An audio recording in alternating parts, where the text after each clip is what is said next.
আসসালামু আলাইকুম, আশা করি সকলে ভালো আছেন। তো তো আমি চেষ্টা করি সবসময় পত্রিকা পড়ার।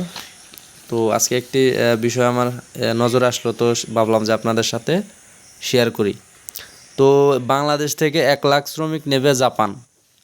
তো এটা তারা ওই 5 বছরের একটা দিয়েছে যে 5 বছরের মধ্যে তারা 1 লাখ শ্রমিক তারা বাংলাদেশ থেকে নেবে। তো এটা একটি খুবই ভালো একটি খবর। তো বাংলাদেশের চাকরি বাকরির বাজারের যে অবস্থা, তাতে যদি এক বিদেশ যেয়ে 10-15 বছর কাজ করা যায়, তাও মোটামুটি একদম লাইফ চলে যাওয়ার কথা।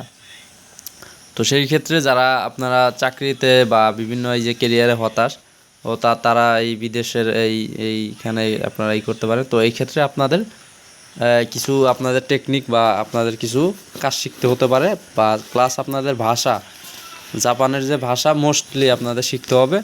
তো সেই ক্ষেত্রে আমি বলবো যারা এই কেরিয়ারে বাংলাদেশ থেকে কেরিয়ারে হতাশ বা দেশে কিছু করতে পারতেছেন না, হয়তো তারা চেষ্টা করতে পারেন যে যদি অন্তত 10 বছরও যদি আপনি থাকতে পারেন, মোটামুটি একটা আপনার জীবন চলে যাবে। তো সেই ক্ষেত্রে আপনারা এটা দেখতে পারেন, চেষ্টা করতে পারেন।